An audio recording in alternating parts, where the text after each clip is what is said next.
Greetings from the Institute of Liver and Biliary Sciences on the World Hepatitis Day 2021 with the theme of Hepatitis Can't Wait.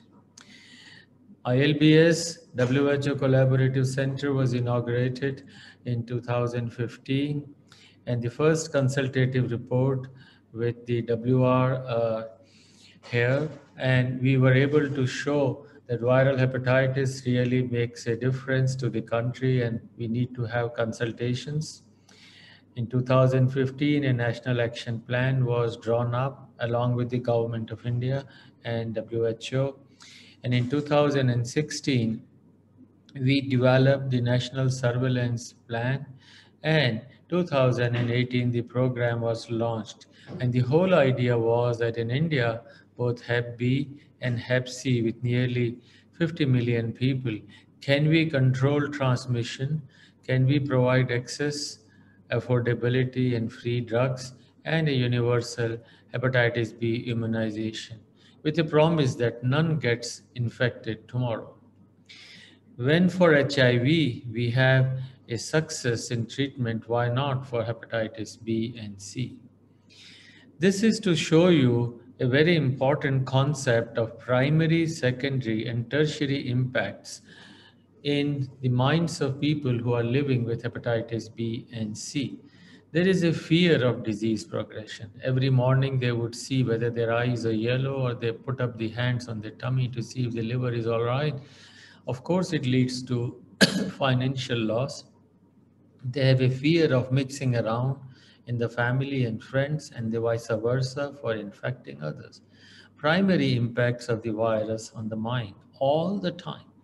And the secondary impacts are actually the discrimination and stigma these people face every day, whether in the community, whether in the hospital, whether with the patients, whether with the colleagues, and of course in the institutional areas for business, for getting jobs, or even getting their educational degrees.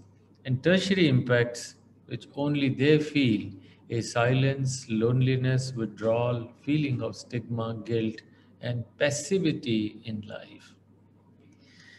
I'll show you some cases. 31-year live real 31-year-old female Muslim husband had filed a divorce because she had hepatitis B, which was detected while she went for antenatal checkup.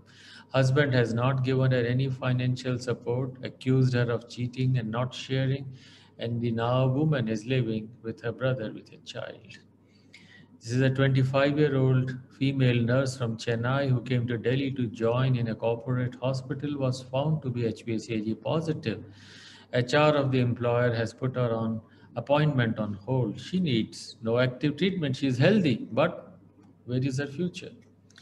This 28-year-old businessman, a chartered accountant, but also a bodybuilder, he was accidentally found to have hepatitis B when he came for plasma donation during the COVID times. Now his life has changed because his hepatitis B positive. He has a constant and growing fear of how the people will react, discriminate. He has a stigma. He hasn't even told his wife. These are some of the statements which I have taken from one of the studies published. Fear of liver cancer and cirrhosis. It's a daily reminder in the mind of a hepatitis B patient. Financial loss. For hepatitis B, he has to go for checkup every 6 months to a specialist, means money. He has a fear. This is a real story of a young woman who gave birth to a healthy girl, but did not nurse her or even touch her for 4 days, as she was afraid of infecting her baby, like you have it for COVID now. This is 2 decades ago. The stigma and discrimination by healthcare providers. A female surgeon lost her career once she was diagnosed with chronic hepatitis B. It took 6 months for a panel to reinstate her. During these 6 months, she was ostracized by her colleagues, and she felt like a leper in the hospital where she was trained. These are her own words.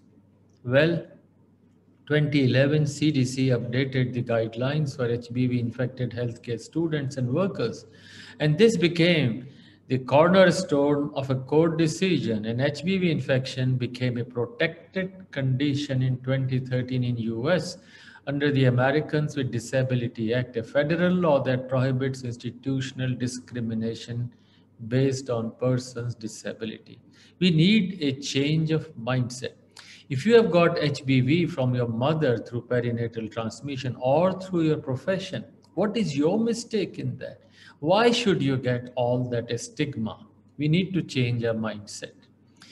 These are the interventions which have been proposed to tackle this stigma. Interventions targeting individuals, provide them equal education opportunities. Whether you want surgery, whether you want to work in any procedure, well, you should have permission after you are tested and you are not infected.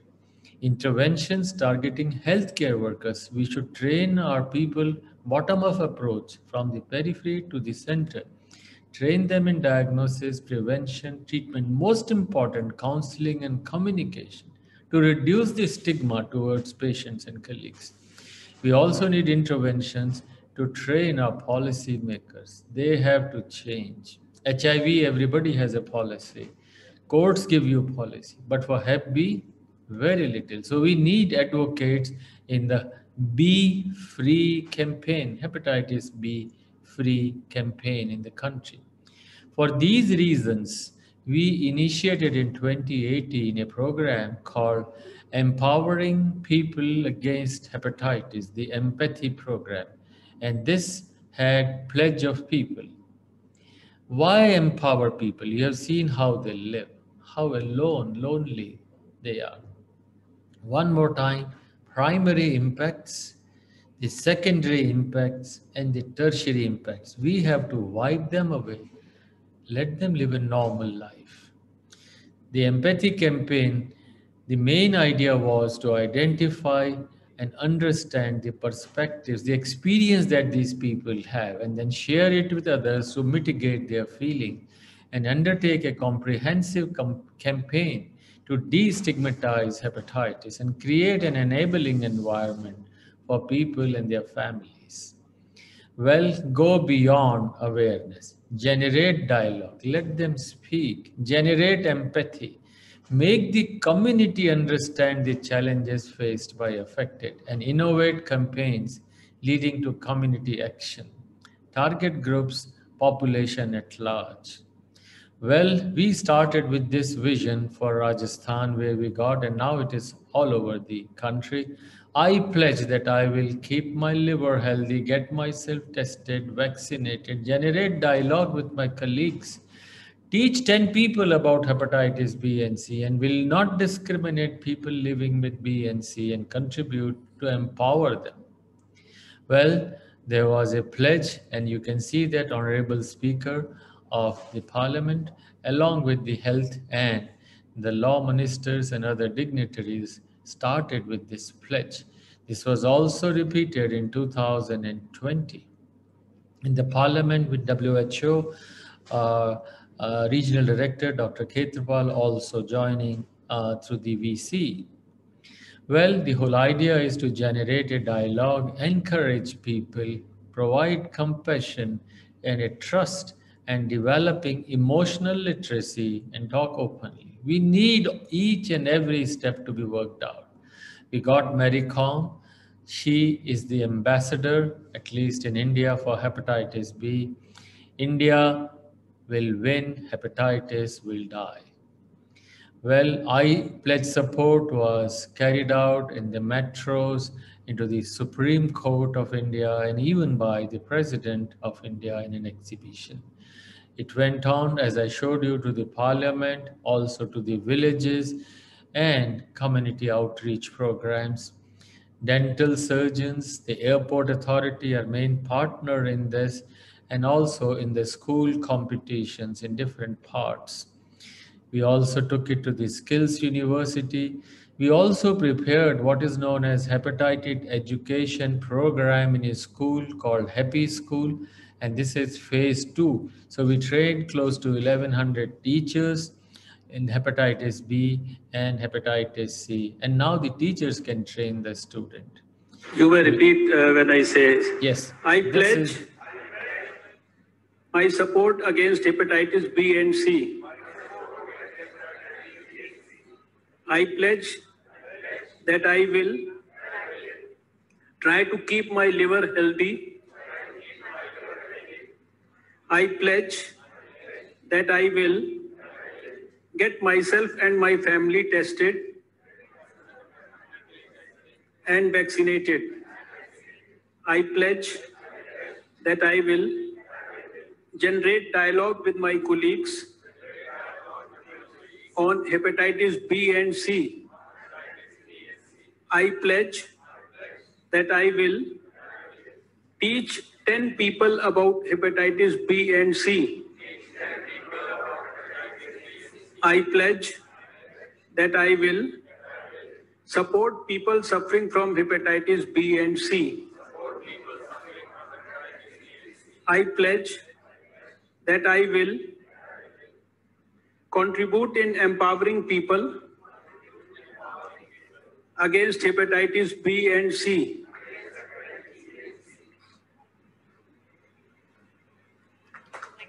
Thank you.